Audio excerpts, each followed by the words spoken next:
Assalamualaikum warahmatullahi wabarakatuh. Perkenalkan, nama saya Aurah Makfira dengan NPM 2308260079. Dan saya akan membahas sebuah kasus etik dalam dunia kedokteran yang cukup sering terjadi, yaitu tentang penolakan transfusi darah oleh pasien. Kasus ini menjadi penting karena mempertemukan dua nilai besar dalam dunia medis: kewajiban dokter untuk menyelamatkan nyawa dan hak pasien untuk menentukan tindakan medis berdasarkan keyakinan pada agama tertentu. Kita akan membahas kasus menggunakan 4 prinsip dasar pada bioetik dan juga menyinggung sedikit tentang aspek hukum dan kemanusiaan.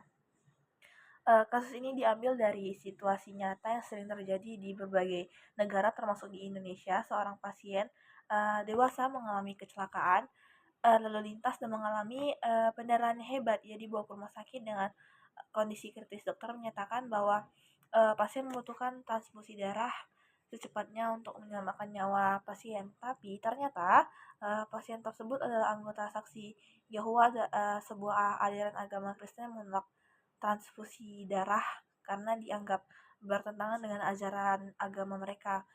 Pasien secara sadar dan tegas menolak transfusi darah meskipun dokter telah memberikan penjelasan medis dan resiko yang dihadapi. Lalu keluarga pasien juga mendukung penolakan tersebut. Lalu kita menggunakan 4 pilar bioetik. Yang pertama itu ada autonomi atau otonom pada pasien. Itu adalah hak pasien untuk mengambil keputusan atas dirinya sendiri. Dalam kasus ini, pasien dewasa dalam keadaan sadar dan mampu mengambil keputusan sehingga hak untuk menolak transfusi harus dihormati. Meskipun dokter merasa pasien salah memilih.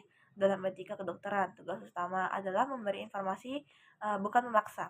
Lalu ada benefis atau berbuat baik. Dokter tentu ingin berbuat yang terbaik untuk pasien, yaitu menyelamatkan nyawanya. Memberikan transfusi adalah bentuk prinsip benefis. Namun prinsip ini tidak boleh menabrak autonom pasien. Dokter tetap bisa berbuat baik dengan mencari alternatif lain.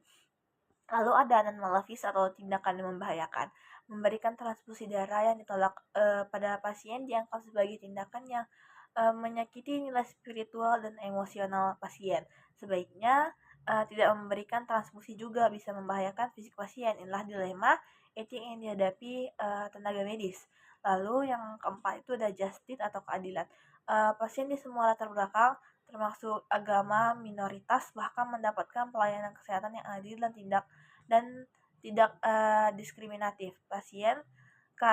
Prinsip keadilan mengharuskan dokter dan institusi mengharapkan keragaman nilai dan keyakinan pasien. Lalu pada aspek hukum dan agama, dalam hukum di Indonesia, hak pasien untuk menolak tindakan medis dilindungi oleh Undang-Undang Praktek Kedokteran Nomor 29 Tahun 2004, khususnya pasal tentang informed consent. Selain itu, Peraturan Menteri Kesehatan juga mengatur bahwa tindakan medis hanya boleh dilakukan atas izin pasien kecuali dalam keadaan darurat dan pasien itu dalam keadaan tidak sadarkan diri. Namun karena pasien dalam kasus ini sadar dan menolak, maka dokter secara hukum tidak boleh memaksa tindakannya. Dari segi agama, seksi Yahwa meyakini bahwa menerima darah adalah pelanggaran terhadap kitab suci, sehingga menolak transfusi menjadi bagian dari integritas iman. Lalu pada refleksinya, kasus ini juga memberikan pelajaran penting bagi kita sebagai calon tenaga kesehatan bahwa menjadi dokter bahwa bukan hanya soal ilmu medis, tapi juga tentang bagaimana kita menghargai manusia secara utuh, termasuk keyakinan dan hak-haknya. Lalu tindakan medis yang baik bukan hanya yang menyembuhkan fisik, tapi juga yang menghormati nilai, martabat, dan pilihan pasien. Uh, sem- uh, Lalu di sini dalam video ini saya juga memakai beberapa referensi. Yang pertama itu ada Undang-Undang Nomor 29 Tahun 2004 tentang praktik kedokteran. Lalu ada Permenkes RI Nomor 290 Tahun 2008 tentang persetujuan tindakan medis. Mungkin sekian penjelasan saya pada video ini. Saya akhiri. Assalamualaikum warahmatullahi wabarakatuh.